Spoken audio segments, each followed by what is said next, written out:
ibaratnya satu harinya dulu itu bisa bertahun-tahunnya sekarang. Karena perjalanan bumi untuk mengitari matahari itu pelan banget. Akhirnya dengan kondisi normal berputar kayak gitu. Terus terjadi humus, kematian makhluk, terjadi pertumbuhan pembusukan. Jadi kita semua itu terjadi karena proses pembusukan alam. Iya, adewe dia diciptake suka barang bocah. Anu.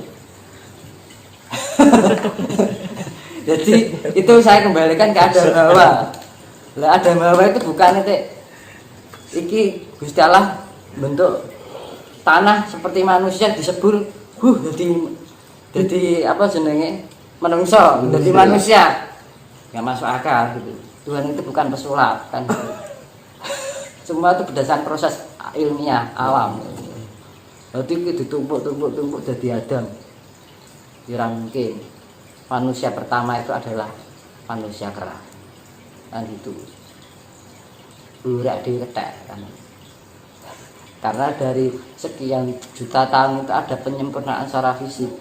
Makanya di peradaban baru nanti ada perubahan fisik di kelahiran baru juga. Mungkin anak dewi sing selama sumben dua anak awake malah ganteng ya.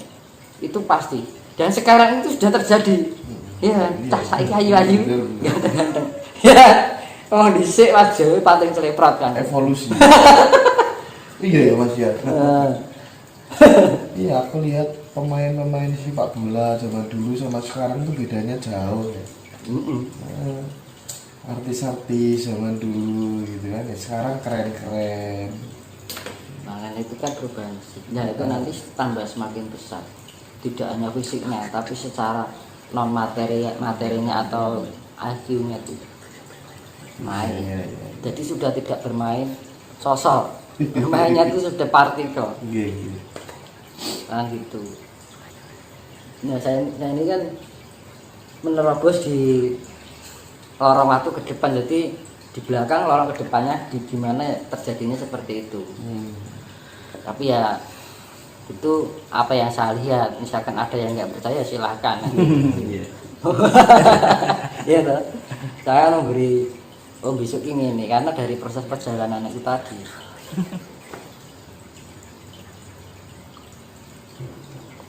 Jadi alasan kenapa Indonesia atau Nusantara ini menjadi pusat mercusuar dunia. Apa alasannya Mas? Indikasinya apa? Yang mengindikasikan? Kalau saya loh, kalau perspektif saya pribadi loh, ketika kemudian dunia itu resesi, ya kan, mulai sekarang kan udah kelihatan nih disuruh numpuk stok pangan dan lain sebagainya begitu. Nah hal itu bagi saya tidak akan pernah terjadi di Indonesia karena memang Indonesia itu sumber pangan yang luar biasa. Disitulah kemudian titik kebangkitan kita nanti persoalan sumber pangan itu kalau saya. Barangkali Mas Tinus ada pandangan lain apa kira-kira? Nah, kalau saya membacanya ya, yang mengindikasikan kenapa mercusuar dunia dipilihkan khususnya di tanah Jawa secara umum dan Nusantara. Kan semuanya itu ono sebabnya, nggak mungkin toh. Jadi Jawa atau Nusantara itu adalah pusat kekuatan energi yang ada di bumi. Kalau saya melihat secara lampau terjadinya gunung tertua di Jawa itu di Gunung Lawu. Jadi kalau ada Gunung Lawu itu adalah kejatuhan pemindahan gunung Himalaya menjadi Semeru. Kalau menurut saya enggak. Dengan apa yang saya lihat. Karena indikasinya gini. Jadi kita kalau bermain imajinasi dan bermain karena gini, kalau kesalahan selalu diyakin terus menerus akhirnya menjadi suatu kebenaran. Betul. Gitu loh. Akhirnya kita terjerumus pada ketidakbenaran itu juga. Nah, kenapa saya mengatakan Gunung Lawu? Nah, ciri-ciri gunung usianya tua itu apa, dan gunung yang muda itu bagaimana? Kan itu. Gunung tua itu indikasinya dia pasti akan membantu. Misalkan di Gunung Purba di Jogja, Gunung Purba itu Gunung Lawu itu Gunung Purba. Manik Moyo itu inti semesta, makanya kan digambarkan ke telur kan. Sang Hyang Tunggal itu melahirkan ya namanya telur kuningan, putihan karo cangkangnya kan gitu. Itu kalau secara ilmiahnya itu inti mahma yang siwa dewa itu dewa mahma itu dewa siwa. Nah, Semar itu adalah penguasa bumi bagian katulistiwa bagian selatan. Antogo atau Togo itu penguasa bumi di belahan selatan katulistiwa. Makanya di dalam pewayangan Togog itu selalu mendampingi atau menjadi pamongnya raja-raja yang kaya di tanah seberang. Artinya itu. Kalau di Jawa itu Semar jadi pamongnya orang-orang yang sifatnya religius. Lebih kalau makanya di belahan sana katulistiwa sana orang itu lebih ke fakta, ilmu ilmiah gitu loh. Kalau di belahan selatan lebih ke religi, ke spiritualnya. Spiritual. Nah, makanya di belahan selatan itu lebih dominan non material.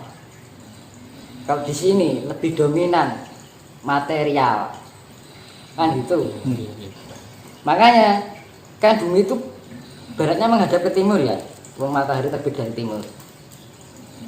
Ya sama aja otak kita. Otak kita itu otak kanan dan otak kiri. Otak kanan cenderung ke non materi dominannya. Kalau orang dominan otak kiri itu adalah cenderung ke sifat materi.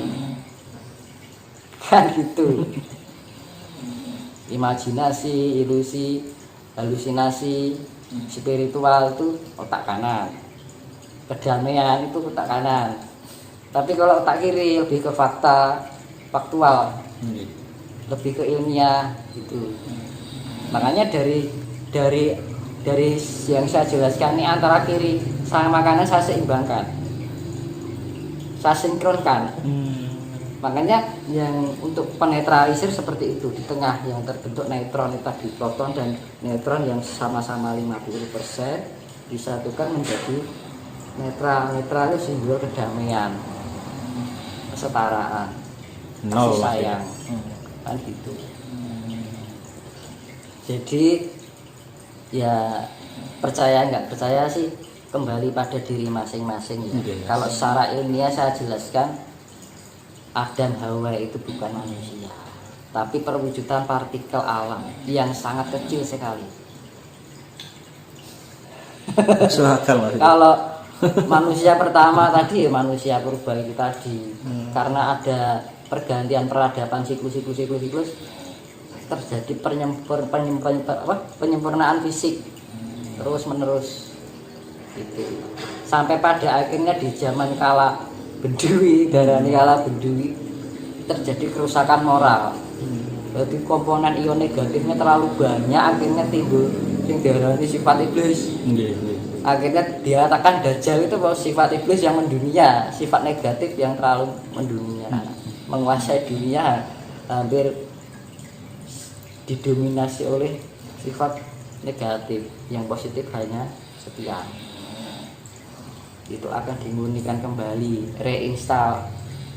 Kalau sudah di reinstall, di upgrade, dulu sudah pernah kejadian ini, di reinstall ulang lagi, dibersihkan dulu, ditinggalkan aplikasi-aplikasi yang bawaan, misalkan HP bawaan aplikasi itu, dan itu akan di upgrade untuk sistem yang lebih modern lah istilahnya kan. Makanya suatu ketika nanti ada perubahan ini kan pembalikan gini adik, yang awalnya itu yang non material diginikan, itu akan perputaran bumi itu ke arah timur. Jadi bumi, misalkan ini bumi, kita ke arah timur nih berputarnya. Ini matahari, otomatis matahari terbit dari timur toh. Lah ketika kutub selatan dan kutub utara ini dibalik, misalkan jenengan punya rumah madhepe ngetan, toh, karena kutub ini dibalik, tapi perputaran masih ke arah timur. Jadi jenengan amae madhep kulon toh dadian, madhep ke barat toh. Lah madhep ke barat itu tapi perputaran masih ke timur, seakan-akan matahari terbit dari barat, padahal masih tetap dari timur benarnya. Nah itu ya sering dikatakan yang tanda-tanda akan terbit matahari dari barat itu yaitu. Itu juga bisa diilmiahkan Mas. Semua itu bisa diilmiahkan. Nah, dari pembalikan kutub ini terjadi peningkatan yang secara elektromagnetika itu mempengaruhi otak atau karena di-upgrade tadi mau. Tadi di-upgrade akhirnya ada peningkatan kemanfaatan diri, potensial diri. Akhirnya besok itu tidak hanya supranatural, tapi supernatural. Orang itu sudah tidak memahami sosok perwujudan, kan perwujudan bagian imajinasi. Kekuatan imajinasi itu bisa mewujudkan sesuatu yang partikel itu bisa menjadikan berdasar imajinasi pikiran dan memori otak. Jadi bisa terwujud bentuk. Nah akhirnya dari pembalikan ini karena berputarnya gini, misalkan ini kutub magnet gitu Mas, pembalikan akhirnya orang yang mau awalnya di sini yang memahami lebih dominan ke non material, dibalik ke sini non materialnya dapat, itunya juga dapat, akhirnya terupgrade elemennya. Jadi update all elemen alam semesta dan gitu ya. Besok itu orang cerdas sekali Mas. Jadi misalkan yang selamat itu terupgrade, ini aja sudah terjadi kok, belum dibalik aja sudah banyak terjadi orang yang mata batinnya terbuka sejak tahun 2020-2021. Tiba-tiba bisa gini, bisa gitu, terupgrade dengan sendirinya. Itu baru efek kecil. Tapi ada juga yang ternegatifkan. Jadi hanya orang bilang orang pilihan kan gitu kan. Hanya orang-orang tertentu yang mungkin kandungan genetika dari leluhurnya itu bagus. Jadi istilahnya mendukung gitu loh, dari genetika leluhurnya itu mendukung si anak tadi. Jadi tiba-tiba mempunyai kelebihan yang sebelumnya dia tidak disadari, kayak terbangun di spiritnya. Itu sudah terjadi. Gitu loh. Itu baru efek kecil, belum nanti kalau sudah pembalikan gini efeknya besar sekali. Dan besok ketika banyak orang bisa memahami partikel semesta itu tadi, orang akan pintar mencerdaskan diri, mengerti caranya penyempurnaan diri, potensial yang ada dalam diri dari setiap partikel dan cahaya dan aura cahaya itu tadi. Dengan mudah di zaman orang-orang dahulu itu dengan mudah dia ingin menyempurnakan partikel-partikel dalam bagian tubuh, semua bagian tubuh manusia itu di zaman itu. Makanya di ajaran besok itu ya seperti saya jelaskan di video sebelumnya, akan kembalinya ilmu sangkan paraning dumadi, tapi secara metode ilmiah. Tapi konsepnya sama. Ilmu sangkan paraning dumadi pangruwating biyu. Kan gitu. Ilmu suatu pengetahuan. Sangkan paraning dumadi itu kan dari awal berangkat dumadi kembali ke asal, pangruwating biyu itu penyempurnaan diri agar kita menjadi hal yang sifatnya kotor dalam tubuh kita itu menjadi sempurna lagi. Nah tadi makanya saya jelaskan tadi yang untuk pemurnian itu yang dimurnikan ada dua sifat, yaitu non material dan material. Non material tugasnya Isa Al-Masih itu tadi, kalau diwayang Isa Geni, kan gitu. Isa Geni titisan Sang Yang Wenang, Isa Al-Masih dibilang kalau Nasrani putra Allah, kan ngono. Lah dengan cara kasih. Nah, untuk penyempurnaan partikel non materi itu dengan kasih penyempurnaannya, pemurniannya, kan gitu. Terus ya tadi yang non materi, yang materi itu penyempurnaannya dengan air laut. Di agama yang namanya Nabi Khidir, penguasa laut. Kalau diwa yang Antasena, titisan Sayang Daruno, makanya disapu, dibersihkan. Karena air laut sifatnya penetralisir. Kan gitu.